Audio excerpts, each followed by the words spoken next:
Good morning. Good morning. God bless you. Well, day after election day. Now I'm recording this. I don't know the outcome, so hopefully things work out in God's favor.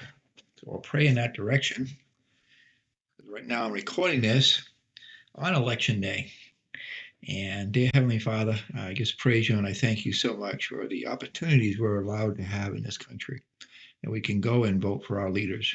And we give you praise and thanks that you uh, speak to everyone's heart, that they can look for the people that are supportive of what you tell us we should care about, and we look to you for guidance and our leaders.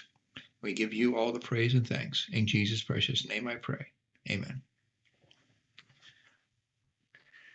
So we are in Exodus, continuing with chapter 21, taking the next slice out of it.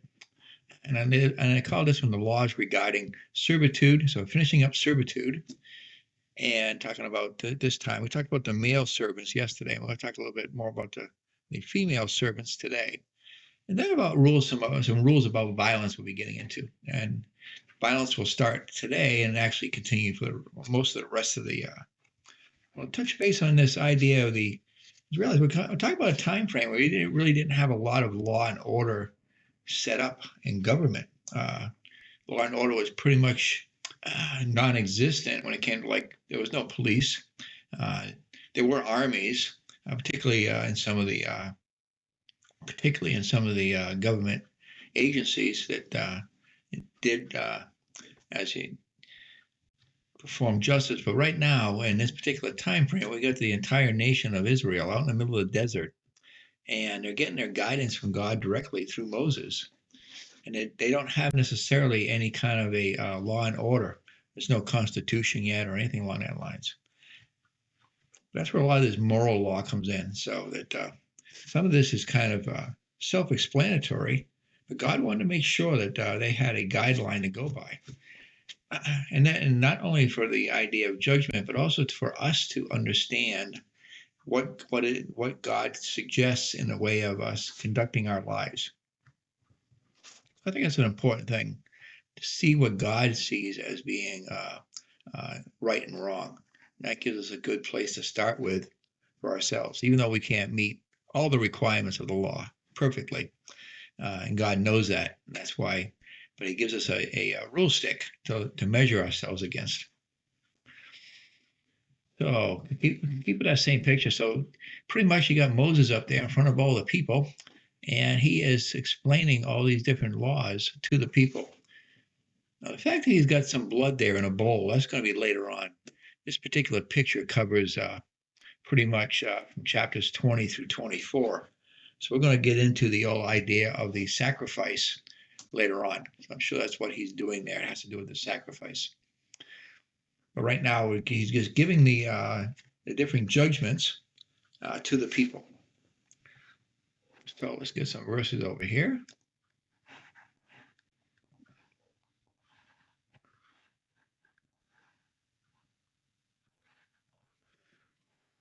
And we left off yesterday, and we're just getting ready to get into the rights of the female servants.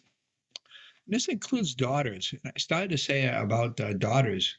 Many of the lords, particularly the higher lords, you'll even see it a little bit even in places like Saudi Arabia today, even the Arabian countries, that daughters were actually considered an asset to a king or a leader, because he could use it as use them in the way of writing agreements with other countries.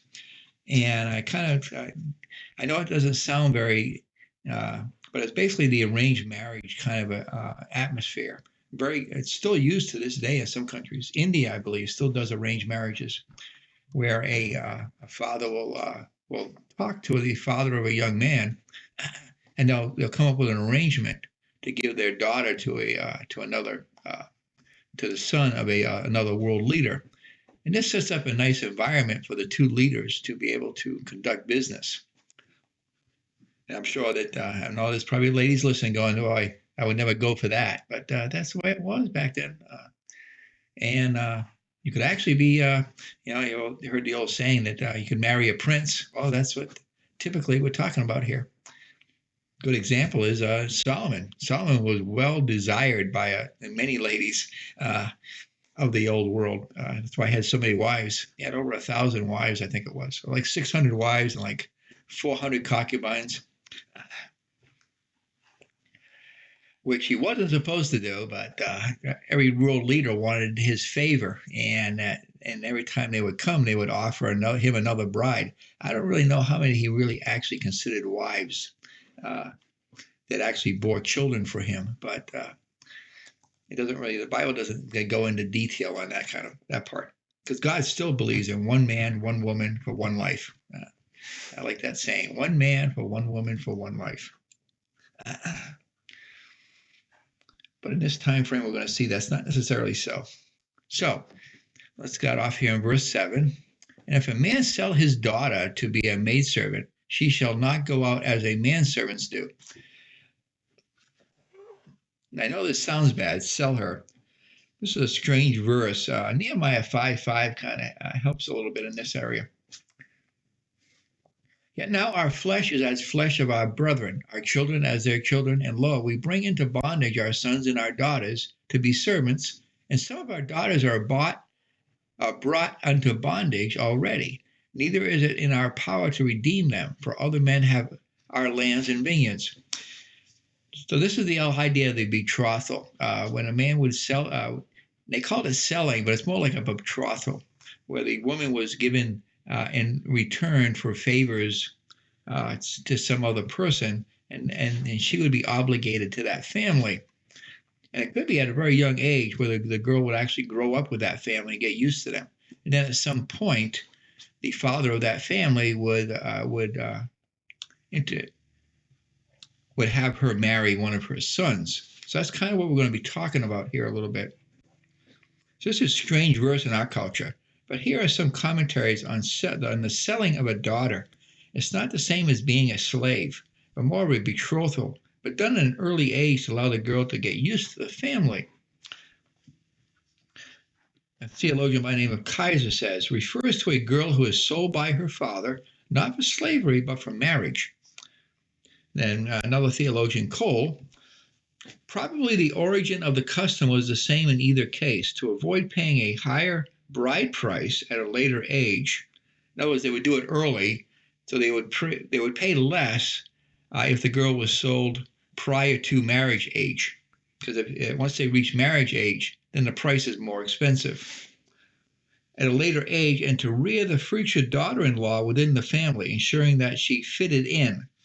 Such an attitude to slaves abolished slavery, except in name. I know it sounds very much like slavery, and it really does. So I'm sure the girl had no options in choosing what family she was going to live with. Okay, on to verse 8. If she please not her master, who hath betrothed her to himself, then shall he let her be redeemed. To sell her unto a strange nation he shall have no power, seeing he hath dealt deceitfully with her. So in this case, if the man who had bought her does not fulfill the requirement of actually either marrying her himself or giving it, and we're going to see here in a minute, then he was still under the obligation to take care of her. So who hath dealt deceivably? Deuteronomy helps us with this a little bit. Over in Deuteronomy 20, verse 7. And what man is there that hath betrothed a wife and hath not taken her?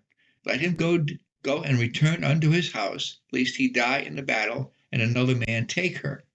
And jump into chapter 21, verse 11 through 14. And seest among the captives a beautiful woman, and hast a desire unto her, and that thou wouldest have her to thy wife.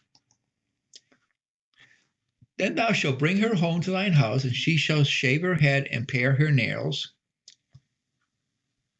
And she shall put the raiment of her captivity from off her, and she shall remain in thine house, and bewail her father and her mother a full month. So it was get used to the idea she's not going home.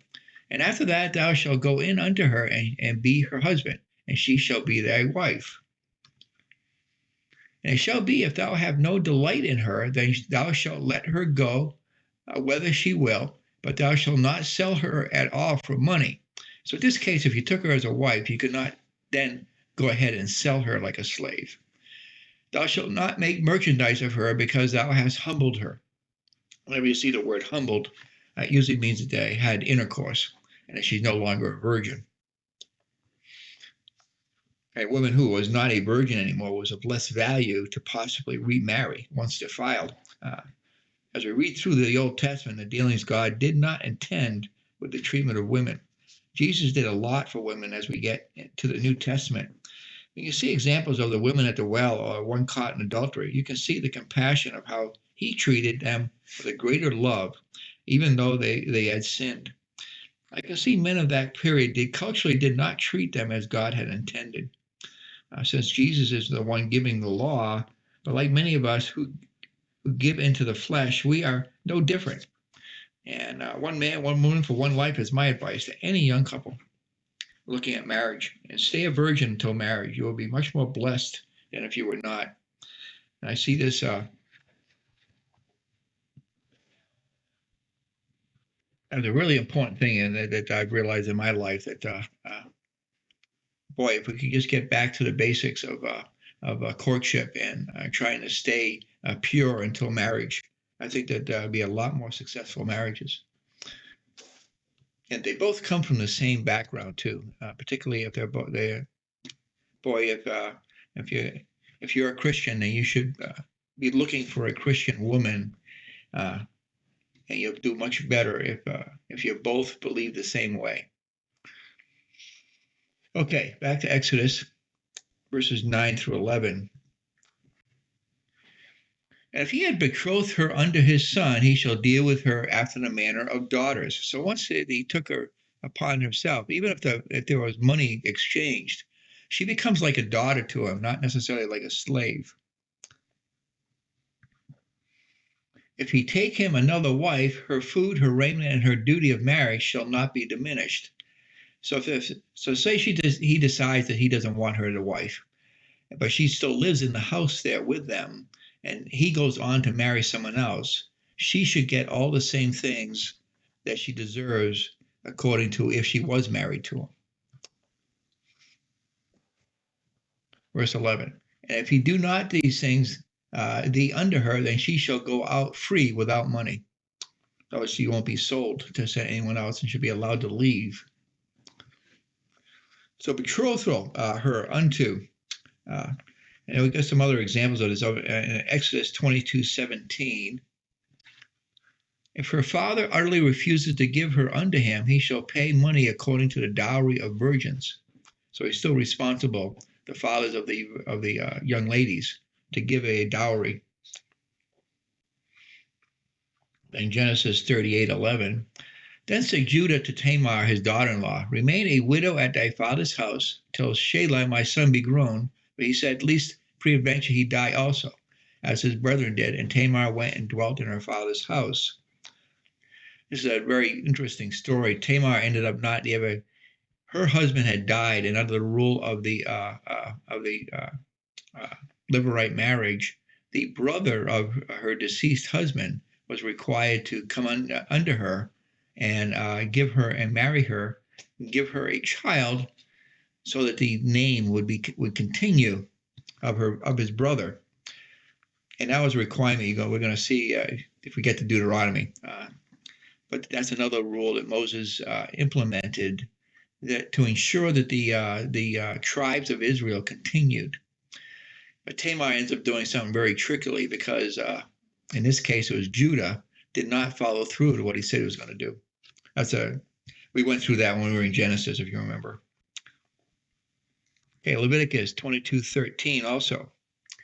But if the priest's daughter be a widow or divorced and have no child and is returned unto her father's house, as in her youth, she shall eat of her father's meat, but there shall no stranger eat thereof. So if some reason she becomes homeless without a husband, then she can return home under these same rules. In other words, she is now not a slave and should receive the same food and like items as your own daughter would. Very much like adoption almost.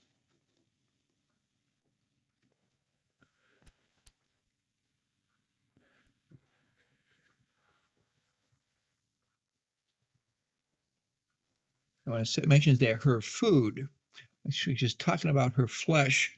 You should not only afford her a sufficient quality of food as before, but of the same quality. She is not to be fed like a common slave, with a sufficiency of bread and vegetables, milk, etc., but with her customary supply of flesh and other agreeable articles of food. As long as her diet could not change either, she couldn't resort back to what they feed the slaves. She should continue to receive the same food that she would get it sitting at the table as a daughter. 1 Corinthians 7, 1-6 talks about this. Now, concerning the things whereof you wrote unto me, it is good for a man not to touch a woman. Nevertheless, to avoid fornication, let every man have his own wife, and let every woman have her own husband. Let the husband render unto the wife due benevolence, and likewise also the wife unto the husband. The wife hath no power over her own body, but the husband, and likewise also the husband hath no power over his own body, but the wife. Defraud not ye, this is the part I'm mainly getting to, defraud ye not one to the other, except to be consent for a time, that ye may give yourselves to fasting and prayer, and come together again, that Satan tempt you not for your inconsistency. But I speak to this by permission and not by commandment. So I brought that in because I wanted to realize that this is what God intended, is that one man and one woman.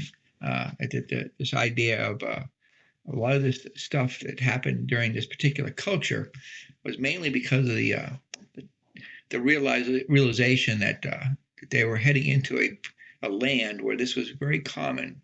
So that God is setting up all these rules to make sure that they don't actually intermarry with those people that they're going to be taking over here shortly. But I kind of think of it that way. Back to Exodus 21:12. Now we're going to get into the violence part of this message. That pretty much talks about the ladies, at least in this part. So basically, overall, again, the ladies, it was a duty of the family to make sure the ladies were actually taken care of, and there's multiple ways that was done by selling her to a potential marriage to a young man. It might be done quite early, very young age, particularly if it was in a foreign country where the young woman maybe would have to travel and would go to live with the other family and grow up with that family before the period of time where they but there are still women slaves too. We already talked about that when I talked about the men slaves coming in with a married woman. That was kind of different. But you can see too that if a slave came in, that the slave owner, the master, may also give one of his daughters to a slave to marry, and then the rules change because the master is still in control of the daughter. These get very, very complicated. And a lot of this was really to keep the purity of the tribes. Because remember, the overall outcome, too, was to make sure that the seed going all the way back to Adam made it all the way to Jesus Christ. So that because Judea was picked as the tribe, that they needed to ensure that seed stayed pure all the way through and didn't intermarry with too many other cultures. I hope that makes sense to everybody. And I guess kind of complicated, some of these Old Testament areas, but I'm trying my best. I hope it makes sense. So now we're going to move into rules about violence and how to handle judgment about violence. So verse 12, he that smiteth a man so that he die shall surely be put to death. Basically an eye for an eye. This is where it gets into that whole idea of the kinsman redeemer. And we're going to talk about that a little bit. This is also more about being on the offense. In other words, you smite a man out of vengeance or out of hatred or anger rather than defense. Jesus speaks to this in Matthew 26:52. And Jesus said, put up again thy sword under his place, for all that they that take the sword shall perish by the sword. Now, in another verse I'm going to show you, Jesus also says that we should be able to defend ourselves. So what we're talking about here is it's being offensive. In other words, actually going to kill somebody for no apparent reason, just for maybe a dispute over land, or there's no legitimate reason to kill them. So that's what this verse, I believe, is talking to. Now, here it's not about using a weapon, but here Jesus is saying not to use it as an offense. But Jesus had told the disciples to have a weapon for defense just prior to this verse in Matthew. It's written in Luke 22:36. That's the famous passage where Jesus actually tells them to sell a garment in order to buy a sword. Let's read it. Then said he, this is Jesus speaking, unto them, but now he that hath a purse, let him take it, and likewise his scrip, and he that hath no sword, let him sell his garment and buy one. So self-defense is allowed by under Jesus. And so this particular verse is not talking about necessarily self-defense, or even when you're in a war kind of a scenario. There's other verses that deal with that kind of stuff. But this is where you intentionally go out and actually try to hurt somebody instead of taking it to the authorities. In this case, no one had tried to hurt anyone. Plus, Jesus had to die on the cross for us. So Jesus is not saying no, not to defend oneself in this verse. Verse 13. And if a man lie not in wait, but God deliver him into his hand, then I will appoint thee a place whither he shall flee. Now let's get into those cities of refuge that we talked about. If you were with me when we were talking about the story of Ruth, that story is very much about what they call the kinsman redeemer, and also these cities of refuge. So let's say that by accident you kill somebody. Let's say you're building a wall, and a rock falls on somebody that's working for you, and they die. Okay, it's an accident. It's just pure accident. You had no ill intent in your. Well, at that point, the kinsman of that person that died has the right to kill you. The basic, but because it was an accident and because there was no intentional trying to kill them. What you would do at that point is you would flee to a city of refuge, and basically it was almost like the courtroom in a scenario. Because again, like I said, we don't have any police. There was no courts yet per se, but the city fathers of a city of refuge would meet at the gate. That's where that whole gate thing came in. So you would go to one of those particular cities, and you would tell the story to the fathers of that city. And they would decide if they agreed that it was an accident and not intentional. And you would stay there in the city of refuge, and then the kinsman redeemer could not come and kill you there. And there's rules about how the kinsman redeemer could not go in what they call lie in wait, and we're going to get into that too. So some examples of this over in Numbers, talking about city of refuge, in Numbers 35 verse 6. And among the cities which you shall give unto the Levites, there shall be 6 cities for refuge, where you shall appoint for the manslayer, that he may flee thither, and to them ye shall add 42 cities. Once they go into the promised land, they're going to add a whole bunch of cities to that. Because you need to be able to get to it rather quickly. And Deuteronomy talks about this too, in Deuteronomy 19, verse 2 through 9. Thou shalt separate these cities from thee in the midst of the land, which the Lord thy God giveth thee to possess it. Thou shalt prepare thee a way and divide the coast of the land, which the Lord thy God giveth thee to inherit, into 3 parts, that every slayer may flee thither. And this is the case of the slayer which shall flee thither, that he may live. Whosoever killeth his neighbor ignorantly, that means by accident, whom he hated not in time past. In other words, they didn't have a disagreement before.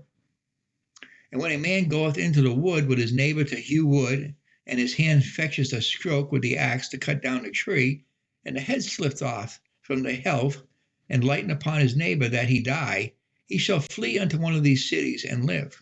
There's an example right in Scripture that explains the idea of an accident. Lest the avenger of the blood pursue the slayer while his heart is hot, and overtake him, because the way is long, and slay him, where he was not worthy of death, insomuch as he hated him not in time past. So he never had a problem with him before. Wherefore I command thee, saying, Thou shalt separate these cities from thee. I would spread them out, make sure that they're accessible to the people. If the Lord thy God enlarge the coast as he hath sworn unto thy fathers, and give thee all the land which he promised to give unto thy fathers, thou shalt keep all these commandments to do them, which I command thee this day, to love the Lord thy God, and to walk ever in his ways, thou shalt add 3 cities more for thee besides these 3. So he's basically saying here in Deuteronomy to expand, if need be, for the amount of land that you need to cover. So he basically convinced the city fathers it was an accident. This gets into this idea of the kinsman redeemer, which is a great example of what Jesus has done for us. We have sinned unto death and are deserving of death. But our city of refuge is Jesus Christ as our high priest, who also died for us. And we are now free from sin because of what he did for us. The book of Ruth is a great story about this role of the kinsman redeemer. If you want a great example. But basically, you can almost see a pattern here that God is setting up to show this idea of the kinsman redeemer and the avenger of blood. The avenger of blood basically is us. In our sinful state, we deserve to die, so that we run to the Lord in order to be relieved. The rule, as we get into more of the kinsman redeemer, you stay in that city of refuge until the high priest dies. And once the high priest dies, then you're free to go anywhere you want, and that the avenger of blood can't touch you. Well, our high priest, which is Jesus Christ, did die on the cross for our sins, so that we all have that same idea. We're free from the sin of death from that because of our kinsman redeemer, Jesus Christ. I hope that parallel kind of makes sense. So back to Exodus 21:14. That's the kinsman redeemer in a nutshell. As we go through some of these other things, that we may see other examples of the same thing. Verse 14 of chapter 21. But if a man come presumptuously upon his neighbor to slay him with guile, thou shalt take him from mine altar that he may die. In this case, the man is actually goes and tries to see. You almost have to wait. If you happen to see the avenger or the kinsman, the person who killed your kinsman, you can't go looking for him. In other words, you can't lie in wait. In other words, let's say he ran to a sanctuary city. You can't sit outside the city and hope that maybe he accidentally comes out and you kill him. That's called lying in wait. And so you can't do that, or you'll be breaking the rule of the kinsman redeemer. It has to be done accidentally. In other words, you got to kind of run into him accidentally. And a great example of this is over in 1 Kings 2:29 through 34.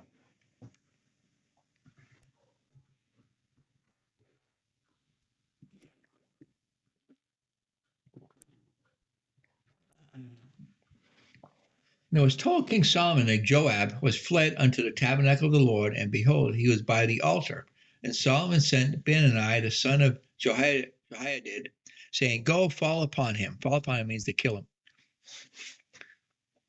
And Benani came to the tabernacle of the Lord and said unto him, Thus saith the king, Come forth. And he said, Nay, but I will die here. And Benani brought the king word again, saying, Thus saith Joab, and thus he answered me. And the king said unto him, Do as he has said, and fall upon him, and bury him, that thou mayest take away the innocent blood which Joab shed from me, and from the house of my father. And the Lord shall return his blood upon his head, who fell upon 2 men more righteous and better than he. So as he killed 2 men, and slew them with the sword, my father David not knowing thereof, to wit, Abner the son of Ner, captain of the host of Israel, and Amasa the son of Jether, captain of the host of Judea. Their blood shall therefore return upon the head of Joab, and upon the head of his seed forever, but upon David and upon his seed and upon his house, and upon his throne shall there be peace forever from the Lord. So Benani the son of Jehoiada went up and fell upon him and slew him, and he was buried in his own house in the wilderness. This was a case where he actually went and killed 2 people intentionally with guile. So he couldn't use the he basically ran to the temple for protection, and Solomon kicked in and said, no, you can't go to a city of refuge to get refuge when you did it intentionally, and he ended up getting slewed. So that's what's being based on there. Okay, verse 15 of chapter 21. And he that smiteth his father or his mother shall be surely put to death. There's no conditions on this one. And also, I'm going to jump over verse 16 for a second and go to verse 17. And he that curses his father and his mother shall surely be put to death. God is very, when it comes to parents, God is pretty strict. Here's a story of one such case. It was in Deuteronomy 21:18 through 21. If a man have a stubborn and rebellious son, which will not obey the voice of his father or the voice of his mother, and that when they have chastised him, will not hearken unto them, then shall his father and his mother lay hold on him and bring him out unto the elders of the city, unto the gate of his place. This is where the elders met, at the gate. I've mentioned that many times before. That was kind of like the courtroom, like like city hall almost. This is where the city fathers would make decisions about stuff. Verse 20, and they shall say unto the elders of the city, this is our son, he is stubborn and rebellious. He will not obey our voice. He is a glutton and a drunkard. And all the men of the city shall stone him with stones that he die, so that shalt thou put evil away from among you, and all Israel shall hear and fear. So basically they made an example of him, but they had to prove their case before the city fathers before it would be instituted. But you see that they took it very, very seriously when somebody didn't obey their parents. To smite either father or mother in a manner which indicated either contempt or malice, or left marks of violence, was deemed a proof of so ungrateful and unnatural disposition. So if they had evidence that the parents were actually, that the son had done things improper to the parents, that no provocation was admitted as an excuse, but the offense was made capital. This is I'm reading an excerpt from Reverend T. Scott. He's another theologian. Nay, who cursed his father and mother, who utterly imprecations, ill wishes, or revilings against the parent, was included in the same sense. Though few crimes were made capital by the law of Moses, the law of God as delegated to parents is honored when they are honored, and despised when they are despised, and to rebel against the lawful exercise of this authority is rebellion against God. So that when you disrespect your parents, that's in direct violation of God. You're basically disrespecting God. And I think that some would say, well, what if you got parents who beat you for no apparent reason, and there's violence in the house and things of that nature, drug addicts and so on and so forth.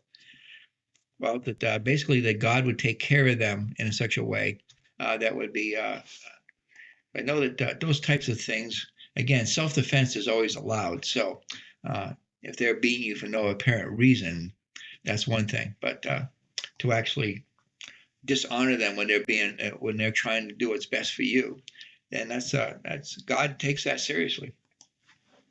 Okay, on to verse 16. And he that stealeth a man and selleth him, or if he be found in his hand, he shall surely be put to death. Now, for this one, I took out of order as it reminded me of what Joseph went through. Based on this law, his brothers were guilty of this. But Joseph knew better than that it worked out for good. And Joseph, as far as the Bible says, was not angry with them at all. Remember that Joseph was taken by their brothers and sold into slavery. That's over in Genesis 50:15 through 21, if you want to read through it. I'm already over time, so I'm going to skip that passage. Okay, back to Exodus 21:18. And if a man strive together and one smite another with a stone or with his fist, and he die not, but keepeth his bed. Now, this is talking about if a man gets hurt by another out of vengeance, but he doesn't die, then and it's the man who struck him's responsibility to make sure that he's taken care of until he gets well again. And that's what we got to see here in this portion. Verse 19, if he rise again and walk abroad upon his staff, then shall he that smote him be quick. In other words, he's responsible. Only he shall pay for the loss of his time, and shall cause him to be thoroughly healed. So he's got to basically pay his wages and also pay for any medical care, which only seems right. This one actually seems very right to me. And if a man smite his servant or his maid with a rod, and he die under his hand, he shall be surely punished. So he didn't have overall rights to actually treat a servant improperly, even if they were a slave. Verse 21. Notwithstanding, if you continue a day or two, he shall not be punished, for he is in his money. So, for instance, that there might be times that you might punish a servant in such a way that doesn't hurt them, as long as they can continue to do their work, then the master won't be punished. Well, the servant is different, but still God expects that we should be honoring to our servants also. Being punished, or in other words, avenged. Numbers 35, 19 through 28 talk to this. The revenger of blood himself shall slay the murderer. When he meeteth him, he shall slay him. But if he thrust him of hatred or hurl at him by laying of wait, that he die, this is what I was talking about earlier, or in enmity smite him with his hand, that he die, he that smote him shall surely be put to death, for he is a murderer. The revenger of blood shall slay the murderer when he meeteth him. But if he thrust him suddenly without enmity, or have cast upon him anything without lying in wait, in other words, he just happens to meet him on the street, or with any stone wherewith a man may die, seeing him not, and cast it upon him that he die, and was not his enemy, neither sought his harm, then the congregation shall judge between the slayer and the revenger of blood according to these judgments. This is the idea of the city fathers deciding if they could keep him in a city of refuge. And the congregation shall deliver the slayer out of the hand of the revenger of blood, and the congregation shall restore him to the city of his refuge, whether he was fled, and he shall abide in it until the death of the high priest, which was anointed with holy oil. It had to be a high priest that was anointed, it was put in that position. But if the slayer shall at any time come without the border of the city of refuge, whether he was fled, and the revenger of blood find him without the borders of the city of his refuge, and the revenger of blood kill the slayer, he shall not be guilty of the blood. So if the person left the city of refuge, then the revenger of blood could kill him. But he should have remained in the city of his refuge until the death of the high priest. But after the death of the high priest, the slayer shall return into the land of his possessions. So he's allowed to go free. Romans 13:4 mentions this too. For he is the minister of God to thee for good. But if thou do that which is evil, be afraid, for he beareth not the sword in vain. For he is the minister of God, a revenger to execute wrath upon him that doeth evil. So it really has to do with whether or not it was an innocent misunderstanding, or if it was done with evil intent. I hope that all makes sense. So I know there's a lot there to take in, but basically, again, set up the rules for an organized society. And I think a lot of these rules actually make sense to us, except for maybe some of the slave rules. I still think slavery is wrong, but as I was talking about yesterday too, that slavery was actually quite common for paying off of debts. They used to call it, you go back even before the Social Security Act and some of the other things, in order to make it easier for people to survive if they're out of work, or if they're sick or injured, like welfare and Social Security.